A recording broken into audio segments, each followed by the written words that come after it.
এই ঋষি, 1 মিনিট দাঁড়া না ভাই। পেছন থেকে হাত দিল শুভ্র। আজকে নয় শুভ্র, ঠিক 5টায় ইউটিউবে লাইভ আসবো, সেটা ইনস্টাগ্রাম স্টোরিতে দেওয়া হয়ে গেছে ভাই। এখন প্রায় 4টে, বাড়ি পৌঁছতে লাগবে আধ ঘন্টার মতো, আর জ্যাম থাকলে তো তার আর কথা নেই, বলে উঠল ঋষি। এরকম করিস না ভাই, একবার কফি হাউস থেকে ঘুরে আসি চল, একটু আবদার করেই বলল শুভ্র। তোর শালা খালি খায় আর খাই, একটু খেকিয়ে দিয়ে এগিয়ে চলল ঋষি। প্রেসিডেন্সি কলেজে ইংরেজি অনার্সের প্রথম বর্ষের ছাত্র শুভ্র ও ঋষি। ছোট থেকেই দুজনে একে অপরের বন্ধুত্ব, একসাথে ওঠা বসা দুজনের। বাড়িও বালিগঞ্জ চত্বরে প্রায় খুব কাছাকাছি। ছোটবেলার বন্ধুত্বটা কলেজে এসেও সে একই রকমের আছে। পা দুটো একটু জোরে চালিয়ে ঋষির পাশে এসে হাঁটতে হাঁটতে শুভ্র বলল, অ্যাসাইনমেন্টের খবর কি? কি করবি ভাবলি ওটা? এই তো গরমের ছুটি পড়ল, এখনো 21 দিন, অনেক সময়। কোথা থেকে লিখবি? গ্রিক পুরাণের বই আছে তোর কাছে? ইন্টারনেটের যুগে বই থেকে কে অ্যাসাইনমেন্ট লেখে ভাই? ভালো কথা বলি, ওসব করতে যাস না। ওই যে সুবীরদা, 2nd ইয়ারের সিনিয়র, ও আগের বছর ইন্টারনেট থেকে ছেপেছিল, শেষে কি কেলেঙ্কারিটাই না হলো। ক্লাসের মাঝখানে টানা 1.5 ঘন্টা মুরগি করে রেখেছিল। ওসব করে লাভ নেই, চল না একদিন ন্যাশনাল লাইব্রেরি যাই, একদিনে কাজ শেষ করে চলে আসবো। ধুর, ওসব দেবায়নের মতো পড়াকু ছেলেরা যায়, আমরা গিয়ে কি করব? আরে চলই না একদিন, এমনিতে তো যাইনি কোনোদিন, ঘোরাও হয়ে যাবে, কাজও হয়ে যাবে। আরে ছাড় না, ওটা ম্যানেজ করে নেবো কোনোভাবে। কথা বলতে বলতেই বাস এলো, দুজনেই উঠে পড়লো বাসে। বাসটা বেশ ফাঁকাই ছিল। শুভ্র এবার একটু ব্যঙ্গ করেই বলল, তোর কি ভয় করছে নাকি লাইব্রেরি যেতে? কথাটা শুনে একটু অবাকই হলো ঋষি। বলল, ভয়? কিসের আবার ভয়? ন্যাশনাল লাইব্রেরি ভূতের চাপা গলায় বলল শুভ্র। ভূত? 32 পাটি যতটা বের করা যায় ততটাই বের করে একচোট হেসে নিয়ে বলল, ভূত বলে কিচ্ছু হয় না ভাইয়া, সবটাই ভাওতা, গুজব। আর আমার 2টো বন্ধু মিলে হানা দিই। সে কি কাণ্ড! মনে হচ্ছিল যেন কেউ সবসময় নজর রাখছে আমাদের উপর। যখন একতলায় উঠলাম, কেউ একজন সিঁড়ি দিয়ে ছাদে উঠে গেল, স্পষ্ট আওয়াজ পেয়েছিলাম তার পায়ের। আমরা সঙ্গে সঙ্গে ছাদে উঠলাম, কিন্তু অবাক কাণ্ড, কেউ নেই সেখানে, খালি ধুধু করছিল ছাদটা। সবটা শুনে ঋষি বেশ সিরিয়াস হয়ে বলল, মালটাল খেয়ে ভূত খুঁজতে যাসনি তো আবার? বলেই আবার সেই 32 পাটি বের করে হাসিটা হেসে দিল। ওটা লাইব্রেরি, দিনে শুয়ে শুয়ে মানুষ রোজ ভিড় করে ওখানে পায়ের শব্দ তুই শুনতে পাবি বলে মনে হয় না। হ্যাঁ, পাবো না, কিন্তু এমন অনেক মানুষ আছেন যারা অশরীরীর কিছু উপস্থিতি অনুভব করেছেন। আর কে সেই অনেক লোক? মানে আমার মাস্টার দিদি এই 2-3 সপ্তাহ আগে গিয়েছিল ওখানে ফাইনাল এক্সামের নোট বানাতে। দিদি বলল, যখন সে টেবিল বসে পড়ছিল, সে পরিষ্কার অনুভব করছে কেউ যেন দাঁড়িয়ে আছে তার পেছনে, তার ঘাড়ে নিঃশ্বাস ফেলছে। তাদের এই ভৌতিক আলোচনার বাদ সাধল বাসের কন্ডাক্টর। বালিগঞ্জ বলে চেঁচাতেই সিট থেকে উঠে পড়ল দুজন। বাস থেকে নেমে শুভ্র লক্ষ্য করল ঋষির কপালে হালকা চিন্তার ভাঁজ পড়েছে। ভারী গলায় ঋষি বলল, কাল বাদ পরশু রবিবার, তৈরি থাকিস সকাল 10টা। কেন? প্রশ্ন করল এবার শুভ্র। তার কাঁধে হাত রেখে ঋষি বলল, চল একবার তোর লাইব্রেরির ভূতের নিঃশ্বাসের গন্ধটা শুকেই আসি।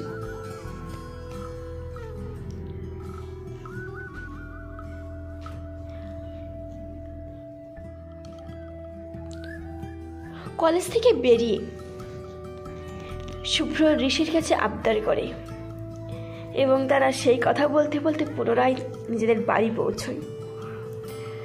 তারপর রবিবার সকাল 9টা, একটা বেশ বলপূর্বক ধাক্কা খেয়ে ঘুমটা ভেঙে গেল ঋষির। মরার মতো পড়ে পড়ে ঘুমাচ্ছিস কেন শালা এখনো? একটু বিরক্ত হয়েই বলল শুভ্র। সদ্য ঘুম ভাঙা গলায় ঋষি বলল, এখনই কি করছিস তুই এখানে? তোকে তো 10টায় আসতে বলেছিলাম। তোর ঘুমের বহর থেকে তো মনে হয় না 10টায় এলে আজ আমাদের যাওয়া হতো। বিছানা থেকে উঠে দাঁড়িয়ে ঋষি বলল, বস, রেডি হয়ে নি। রেডি হয়ে বেরোতে বাজলে প্রায় 10টা। বাড়ির বাইরে দুটো পা ফেলতে শুরু হলো শুভ্রর বকবকানি। সে বলল, ভাই, আমি কালকে লাইব্রেরিটার পুরো ইতিহাস গবেষণা করে নিয়েছি। ভূতের রহস্যটা আমার কাছে একদম পরিষ্কার। তোর তো এই গবেষণার ফলটা কি এলো একটু শুনি, প্রশ্ন করলো এবার ঋষি। শুভ্র বলা শুরু করলো, এটা আসলে মীর জাফরের অন্য প্রাসাদগুলোর মতোই একটা প্রাসাদ ছিল। 1760 সালে মীর জাফর তখনকার ইংরেজ গভর্নর লর্ড হেস্টিংসকে উপহার হিসেবে দেন। তারপর এটার নাম দেওয়া হয় বেলডেভার হাউস। তারপর 1782-তে লর্ড মেটক্লেফ আসেন কলকাতায়। তিনি এটাকে লাইব্রেরিতে পরিণত করেন। তখনও এটা খালি ইংরেজদের জন্যই বরাদ্দ ছিল। লাইব্রেরির পাশেই ওনার ঘর ছিল। এই লর্ড মেটক্লেফের স্ত্রী ছিলেন লেডি মেটক্লেফ। তিনি নাকি তন্ত্রবিদ্যায় বেশ পারদর্শী ছিলেন। কথা থামাতে হলো শুভ্রকে এবারে। হাঁটতে হাঁটতেই কখন গড়িয়াহাট বাস স্ট্যান্ডে এসে গেছে বুঝতেই পারিনি শুভ্র। বেশিক্ষণ দাঁড়াতে হলো না, তাদের প্রায় সঙ্গে সঙ্গে বাস এসে গেল। উঠে বসে ঋষি একটু কৌতূহল নিয়ে বলল, তারপর? হ্যাঁ, কোথায় যেন ছিলাম? নিজেকে শুভ্র প্রশ্ন করল। হ্যাঁ, মনে পড়েছে, তন্ত্রবিদ্যা। এই বলে সে আবার শুরু করলো।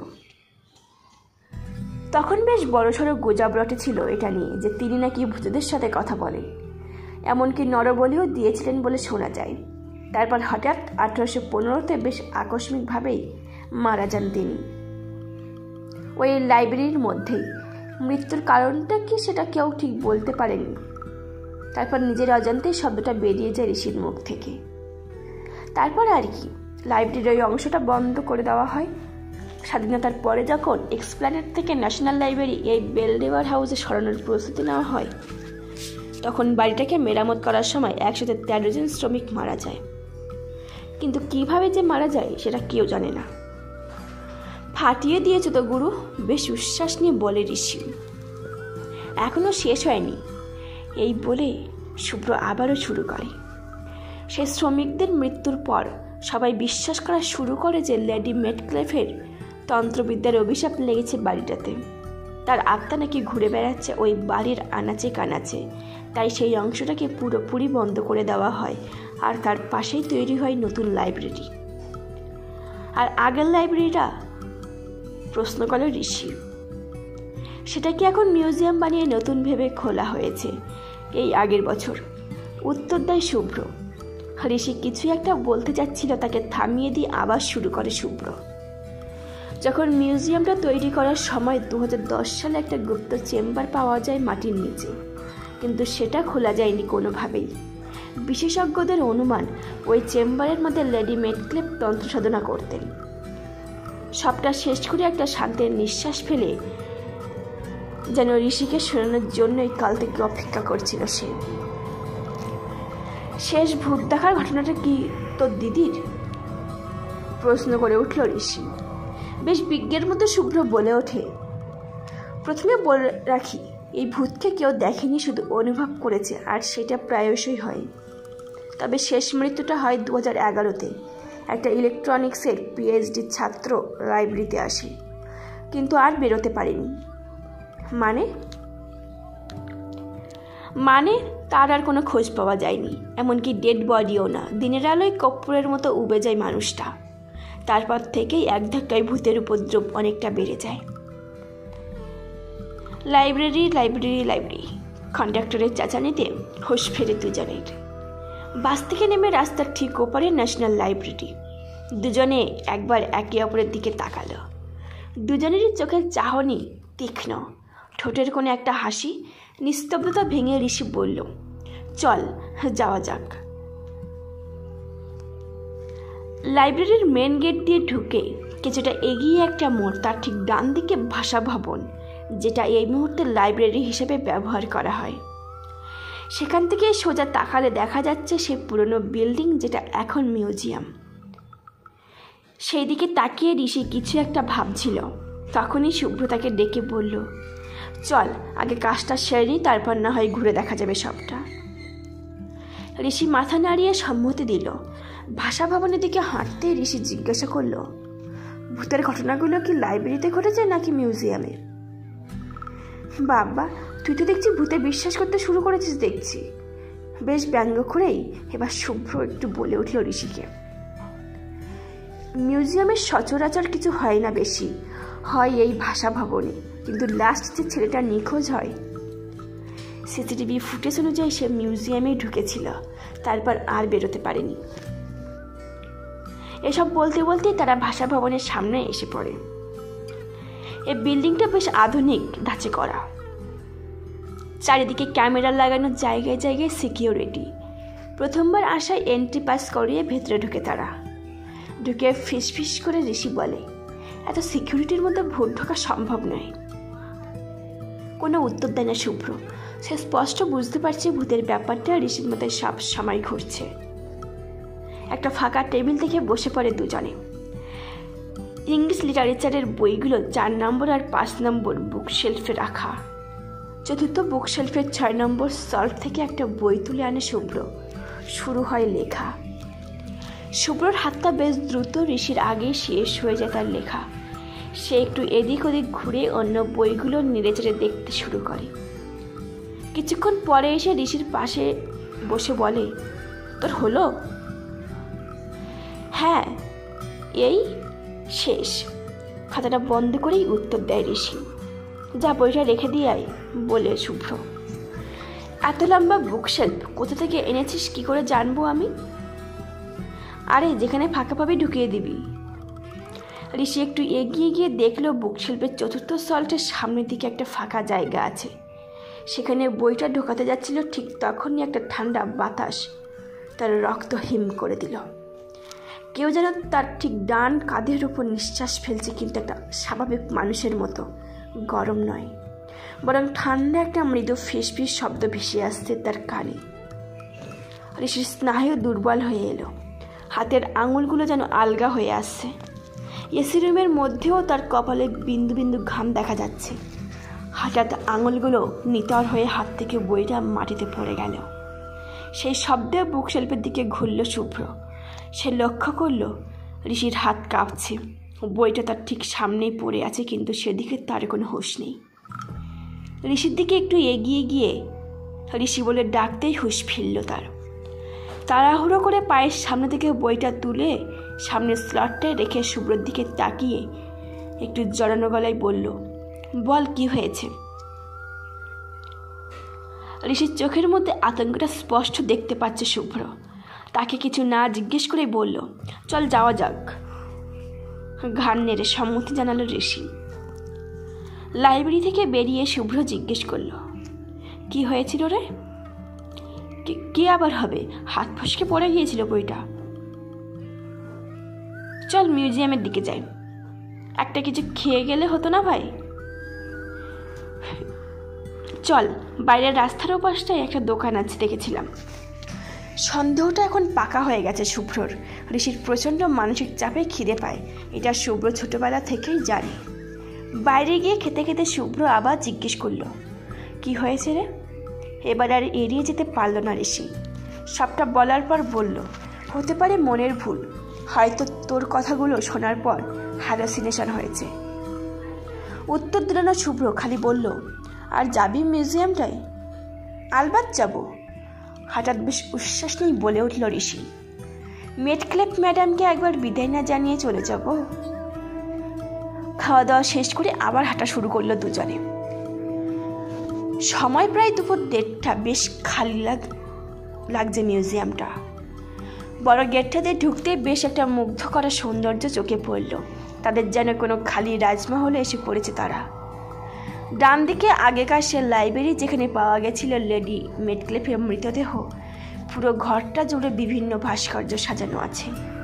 আর একটু এগিয়ে যেতেই ঠিক বাম দিকে একটা ভাঙা দরজার সামনে নো এন্ট্রি বোর্ড লাগানো। ভিতরে উঁকি মেরে যতটা দেখা গেল সেটা হচ্ছে একটা পরিত্যক্ত ঘর, দেওয়ালগুলোর ভগ্নপ্রায় দশা।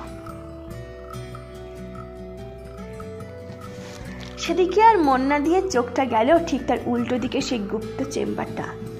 মেঝের গা বেয়ে দিয়ে সিঁড়িটা নেমে গেছে মাটির প্রায় 12 ফুট গভীরে। সেখানে একটা কালো লোহার দেওয়াল। ঋষি একটু এগিয়ে গেল সেই চেম্বারটার দিকে। শুভ্র তাকে ডেকে বলল, যাস না ঋষি। কিন্তু পাত্তা দিল না ঋষি। সিঁড়ি দিয়ে নামতে শুরু করলো। 1, 2, 3। এই সময় পিছন থেকে কেউ একজন সিটি বাজিয়ে চেঁচিয়ে উঠল, এই দাঁড়াও দাঁড়াও, যেও না।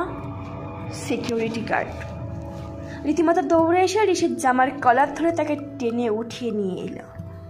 লোকটা বিহারি, বয়স 9 করে 60 তো হবেই।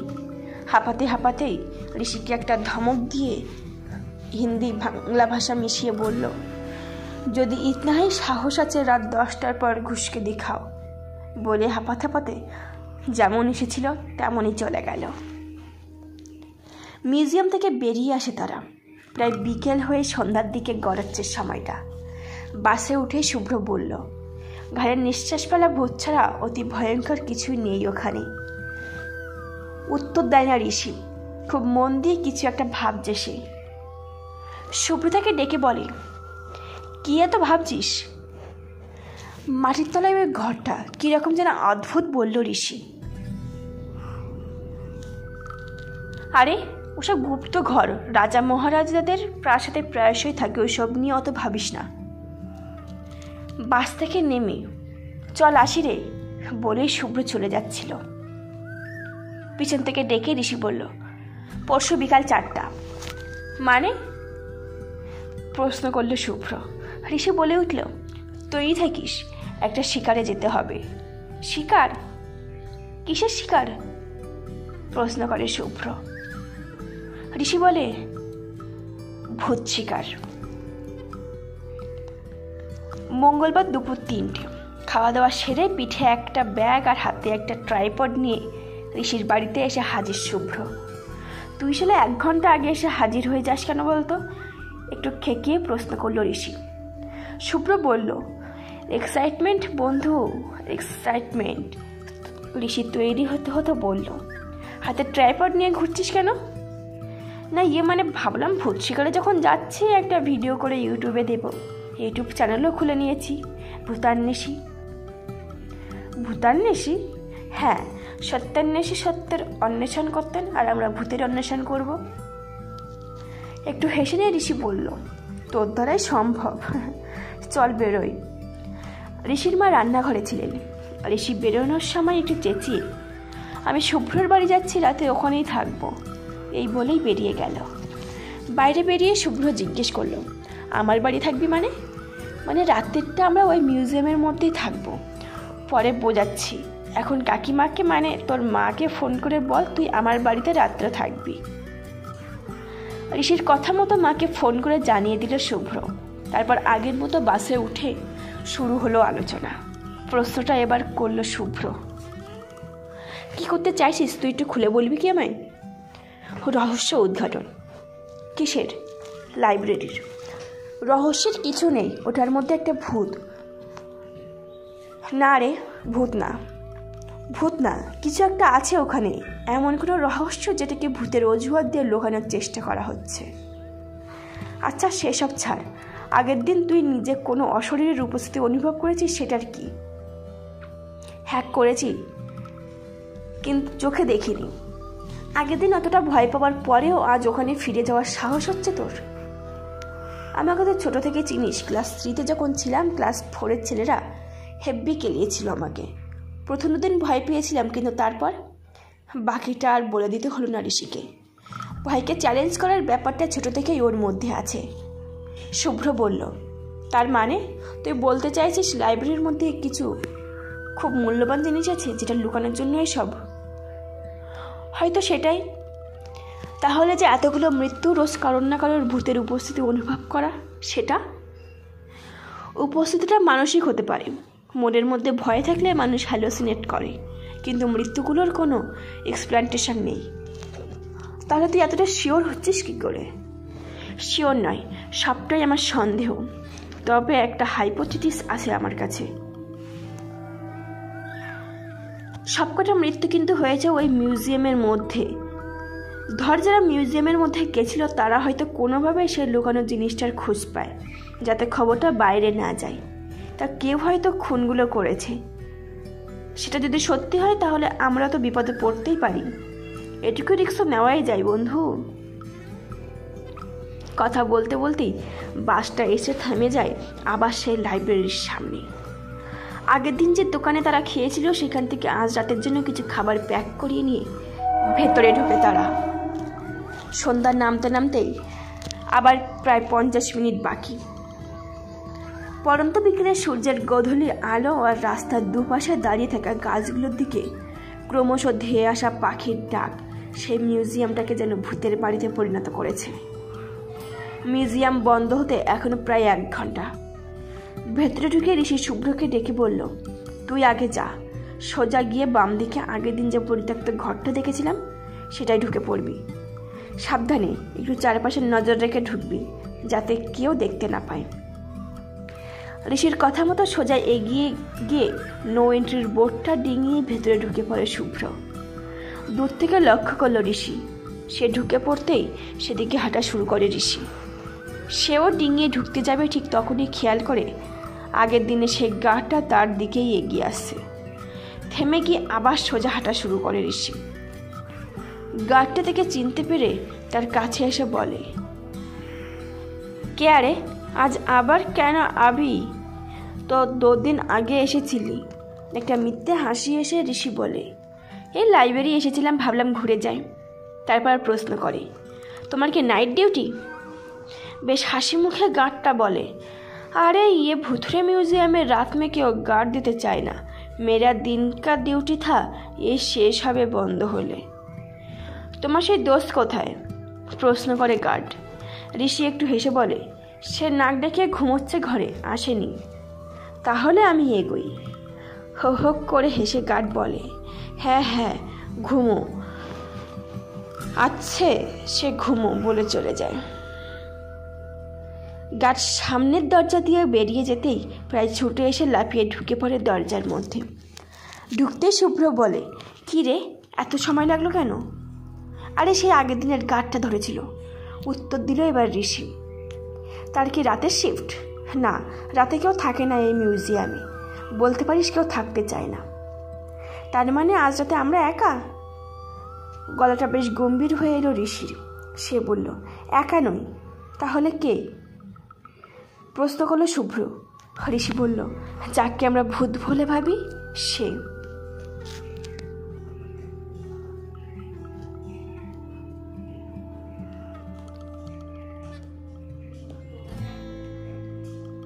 ঠিক রাত 10টা। প্যাক করে আনা খাবারটা খেতে খেতেই শুভ্র বলল, ঠিক কী করতে চাইছিস বলতো? ওই চেম্বারটায় ঢোকার রাস্তা খুঁজতে হবে। আমার মনে হয় ওটার মধ্যে কিছু আছে, যার জন্য গার্ড সেদিন ওটার ধারে কাছেও ঘেঁষতে দেয়নি। কিন্তু ঢুকবে কি করে? সেটা তো এখানে বসে বলতে পারবো না। তার জন্য অন্তত সিঁড়িটা দিয়ে নেমে দেখতে হবে। কোনো না কোনো রাস্তা পেয়েই যাব, চাপ নেই। খাওয়া দাওয়া শেষ করে ঘরটা থেকে বেরিয়ে এলো ঋষি আর শুভ্র। ঘরটার ঠিক উল্টো দিকে চওড়া দালানটার ঠিক ওপাশে মেঝের পাশ দিয়ে নেমেছে সিঁড়িটা। মিউজিয়াম অন্ধকার। ফোনের ফ্ল্যাশ লাইটটা জ্বালিয়ে সেদিকে ধীর পায়ে হেঁটে চলল দুজনে। দালানটা ঠিক অর্ধেকটা এগিয়েছে। ঠিক তখনই তাদের ডান দিক থেকে একটা ভারী কিছু পড়ার আওয়াজ তাদের থামতে বাধ্য করল। ঋষির হঠাৎ মনে পড়ল, ঠিক ওই দিকটাই রাখা ছিল বেশ পুরনো যুগে একটা পিতলের কলসি। কাপা কাপা হাতে ফ্ল্যাশ লাইটের আলোটা ওদিকে ঘোরালো ঋষি। না, কলসিটা নিজের জায়গায় আছে, কিন্তু আওয়াজটা কোথা থেকে এলো? সঙ্গে সঙ্গেই একটা পায়ের আওয়াজ, যেন কেউ হেঁটে গেল উপরের ব্যালকনি দিয়ে। ফোনটা সঙ্গে সঙ্গে সেদিকে ঘোরালো ঋষি। না, কেউ নেই। ভয়ে সারা শরীরটা শিউরে উঠল। পিছন থেকে দরজা খোলা আর বন্ধ হওয়ার একটা কিসকিস শব্দ ভেসে আসছে। পরিত্যক্ত লাইব্রেরির দরজা সেই দিকে ঘুরতেই আওয়াজটা সঙ্গে সঙ্গে থেমে গেল। এক নাগাড়ে তাকিয়ে আছে দুজনে সেই দরজার দিকে। ঠিক তখনই লাইব্রেরিটার মধ্যে একটা আলো জ্বলে উঠল। ঋষি একবার তাকালো শুভ্রর দিকে, তারপর দুজনেই ধীরে ধীরে এগোতে লাগলো সেই লাইব্রেরির দিকে। কাঠের দরজার উপরের ভাগটা কাচের তৈরি। সেটাই চোখ রেখে ভেতরটা একবার চোখ বুলিয়ে নিল ঋষি। কিচ্ছু নেই। পিছন থেকে আতঙ্কিত গলায় ফিসফিস করে শুভ্র পড়ল, ফিরে চল, তুই যেটা ভাবছিস সেটা নয়, কিছু একটা আছে এখানে। কান দিল না ঋষি। দরজাটা হালকা ঠেলে ঢুকে পড়ল ভিতরে। পিছন পিছন ঢুকলো শুভ্র। দুটো বইয়ের থাকের মাঝখানে আলোটা তখনও জ্বলছে। সেই আলোটার দিকে এগোতে লাগলো দুজনে। বেশ কিছুটা এগোতেই আলোটা ধপ করে নিভে গেল। জ্বলে উঠল তাদের বাম দিকের একটা টিউব লাইট। সেদিকে তাকাতেই কেউ যেন ছুটে গেল ওদের পিছন দিয়ে। ভয়ে বুকটা কেঁপে উঠল ঋষির। শুভ্রর কিছু একটা বলতে চাইছে ঋষিকে, কিন্তু তার গলা দিয়ে আর আওয়াজ বেরোচ্ছে না। অন্ধকারে এদিক ওদিক হাতড়াতে লাগলো ফ্ল্যাশ লাইটের সেই আলোটা দিয়ে, কিন্তু কিচ্ছু নেই। টিউবলাইটের আলোটা যেদিকে জ্বলছিল সেদিক থেকে ভেসে এলো একটা পৈশাচিক হাসি, মেয়ের গলার আওয়াজ। বিশাল আকারের লাইব্রেরিটায় আওয়াজটা প্রতিধ্বনিত হতে লাগলো। তারা যেখানে দাঁড়িয়েছে সেখান থেকে কয়েক হাত দূরে লাইটটা। ঋষির ছোট ছোট পায়ে এগোতে লাগলো ওটার দিকে। ইতিমধ্যে মোবাইলের ব্যাটারি ডেড হয়ে নিভে গেছে ফ্ল্যাশ লাইটটা। কিছুটা এগোতেই সেই আলোটা নিভে গিয়ে পুরো ঘরটা অন্ধকারে ভরিয়ে গেল। সঙ্গে সঙ্গে পুরো লাইব্রেরিটা দাপিয়ে একটা পায়ের আওয়াজ যেন প্রাণপণে দৌড়ে এসে দাঁড়িয়েছে ঠিক তাদের সামনে। সঙ্গে সঙ্গে তাদের মাথার উপর ঠিক ওপরের লাইটটা জ্বলে উঠল। আর তাতে যা দেখা গেল সেটা দেখার পর দুজনেরই গলা আতঙ্কে ভয়ে শুকিয়ে গেল। একটা অশরীরী নারী, গায়ের রং ফ্যাকাশে, পরনে সাদা কাপড়, কোকড়ানো খোলা চুলগুলো নেমে এসেছে ঘাড়ের দুপাশ দিয়ে। চোখ দুটো টকটকে লাল, কালো ঠোঁটের মধ্যে দিয়ে প্রায় খয়েরি রঙের আসা দাঁতগুলো একটা ভয়ঙ্কর হাসি ফুটিয়ে তুলেছে সে নারী মূর্তির মধ্যে। তার সঙ্গে তীক্ষ্ণ পৈশাচিক হাসির আওয়াজ ঘিরে ধরেছে দুজনকে। ঋষির হাসার আর কথা বলার কোনো রকম শক্তি ছিল না। ঋষি ঠিক পিছনে একটা ধাপ করে আওয়াজ হওয়ার সঙ্গে সঙ্গে মুখ ঘোরালো। সে দেখলো শুভ্র অজ্ঞান হয়ে মাটিতে পড়ে আছে। আরও একবার আতঙ্কিত চোখে সেই অশরীরের দিকে তাকিয়ে জ্ঞান হারালো ঋষি। জ্ঞান ফিরল শুভ্রর ডাকে, ঋষি ওঠ, বেরোতে হবে। ধীরে ধীরে চোখ খুলে উঠে বসলো ঋষি। অন্ধকার ঘরে পড়ে আছে দুজনে। মেঝে থেকে ফোনটা তুলে ভাঙা গলায় ঋষি বলল, শুভ্র, ফ্ল্যাশটা অন কর। শুভ্রর হাত থেকে ফোনটা নিয়ে আশপাশটা চোখ বুলিয়ে নিয়ে ঋষি বলল, দৌড়া সেই ঘরটার দিকে, এক্ষুনি। প্রাণপণে ছুটতে শুরু করলো দুজনে। দৌড়ে ঘরটায় ঢুকে দরজাটা বন্ধ করে দিল। তখন প্রায় রাত 3টে। কোনো মূল্যবান জিনিস নেই, সবটাই ভূতের কাজ। প্রতিটা মৃত্যু ওই ভূতের জন্য হয়েছে। মনে হয় না এখান থেকে বেঁচে বেরোতে পারবো। আমাদের সাথেও একই জিনিস হবে, কাল কেউ খুঁজে পাবে না আমাদের মৃতদেহ। হাঁপাতে হাঁপাতেই বলল শুভ্র। উত্তর দিল না ঋষি, খালি নিচু গলায় বলল, ভুল হয়ে গেল রে ভাই, খুব বড় ভুল হয়ে গেল। ঘরের এক কোণে ধপ করে বসে পড়ল দুজনে। কিছুক্ষণের নিস্তব্ধতার পর আবার শোনা গেল একটা আওয়াজ। একটা নারী কণ্ঠ যেন ফিসফিস করে কথা বলছে। ফাঁকা ঘরে গাম গাম করছে আওয়াজটা। আওয়াজটা খানিকক্ষণ হচ্ছে, আবার কিছুক্ষণ থামছে, আবার শুরু হচ্ছে। এতক্ষণে ঋষি বলল, বেরোনো সম্ভব নয়, বাইরের দরজা বন্ধ। শুভ্র, থানায় ফোন কর। সঙ্গে সঙ্গে ফোন লাগালো শুভ্র।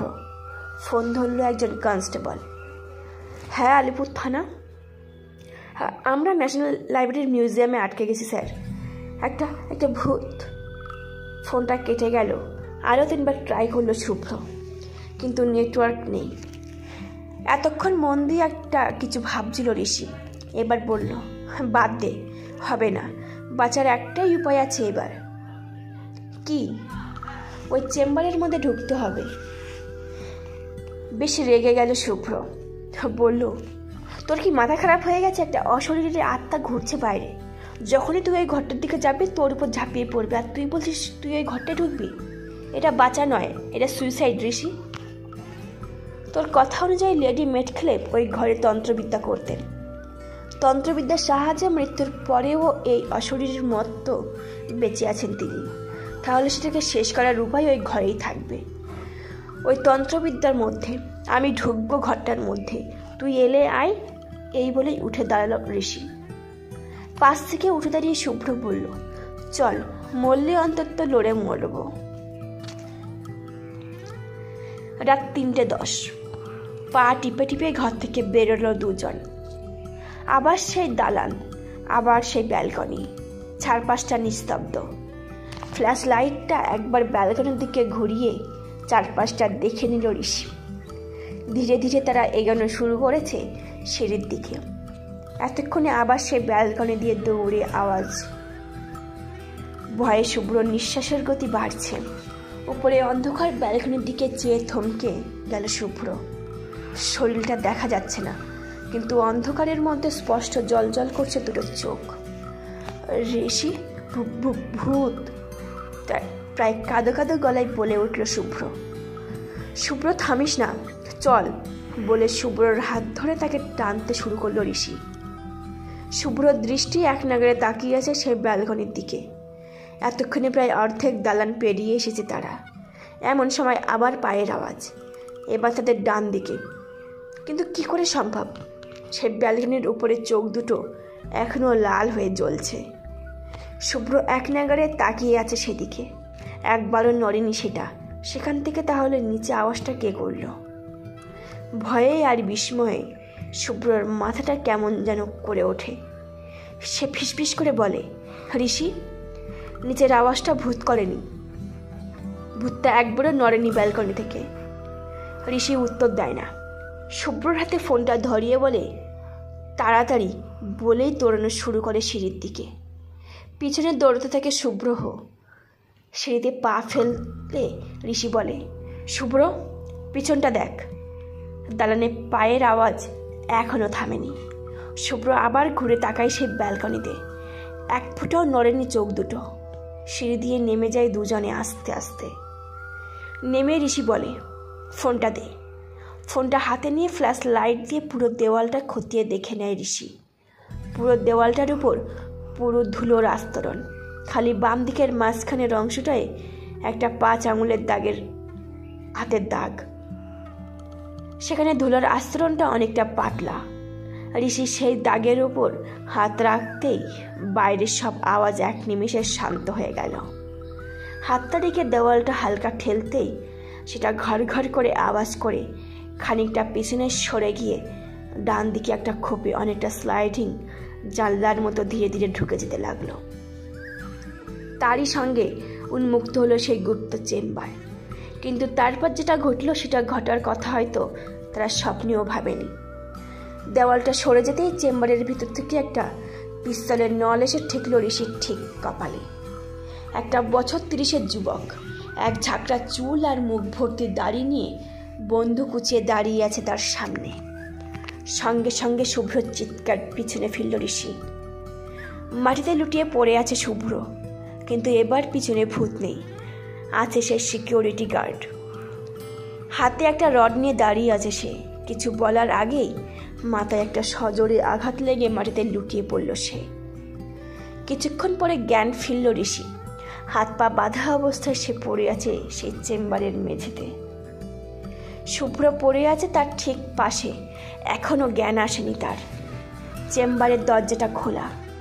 ঋষির সামনে বসে আছে দুজন। তাদের পিছনের দেওয়ালে লাগানো 4টে মনিটর।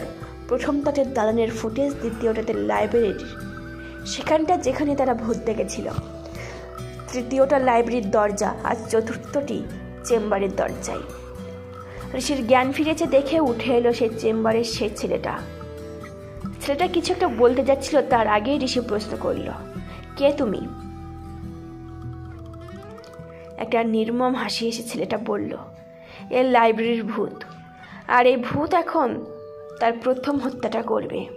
এই বলে বন্দুকের নলটা ঋষির কপালের কাছে আনল। ট্রিগারে আঙুলটা রাখতেই একটা গুলি এসে তার হাতে বিঁধে গেল। ছিটকে গেল পিস্তলটা। দরজার সামনে থেকে একটা ভারী গলা বলে ওঠে, you are under arrest Siddharth. এতক্ষণে জ্ঞান ফিরেছে শুভ্রর। যেটা কনস্টেবল এসে খুলে দিয়েছে তাদের হাতের দড়ি। চেম্বারের এক কোণে বসে আছে সিদ্ধার্থ আর সেই গার্ড, একজন পুলিশেরই লোক, কম্পিউটারগুলো চেক করছেন। ইন্সপেক্টর পাকরাশি এসে বেশ ধমক দিলেন ঋষি আর শুভ্রকে।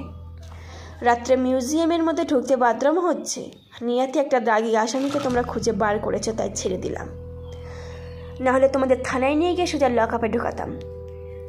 দাগি আসামি? একটু ভয়ে ভয়ে প্রশ্ন করল শুভ্র।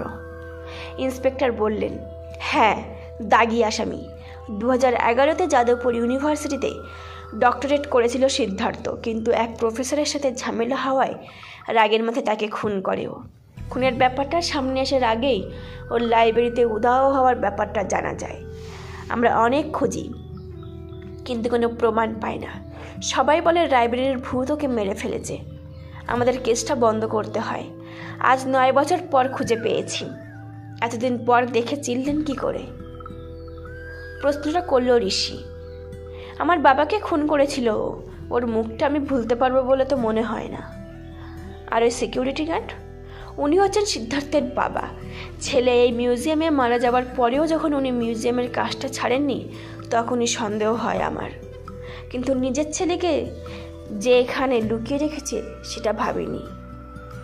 ইতিমধ্যেই যিনি কম্পিউটার চেক করছিলেন তিনি এসে বললেন, স্যার এই বিল্ডিংয়ের সব সিসিটিভি এই কম্পিউটারের থেকে অ্যাক্সেস করতো এই সিদ্ধার্থ, আর প্রতিটা দেওয়ালে হিডেন স্পিকার আর হলোগ্রাফিক প্রজেক্টর লাগানো। ভূতগুলো সব এরই সৃষ্টি স্যার। আচ্ছা, সব কিছু রিপোর্ট লেখো আর ওদের জিপে তোলো। মিউজিয়াম থেকে সবাইকে বের করে আনা হয়। গাড়ির দিকে হেঁটে চলেছে সবাই। এমন সময় ইন্সপেক্টর বললেন, তোমাদের ভারী এলেম আছে মায়েরি। হ্যাঁ, ভূতকে চোখের সামনে দেখেও তোমরা ভয় পাওনি? ঋষি বলল, ভূতে আমার বরাবরই অবিশ্বাস। প্রথমে ভয় লাগলেও পরে যখন শুভ্র বলল ব্যালকনি থেকে ভূতটা নড়েনি, তবুও নিচে পায়ের আওয়াজ আসছে, তখন আর বুঝতে বাকি থাকে না যে ভূতটা আর ভূত হতে পারে না। তাদের পাশ দিয়ে হাত করা পড়ে হেঁটে যাচ্ছিল সিদ্ধার্থ।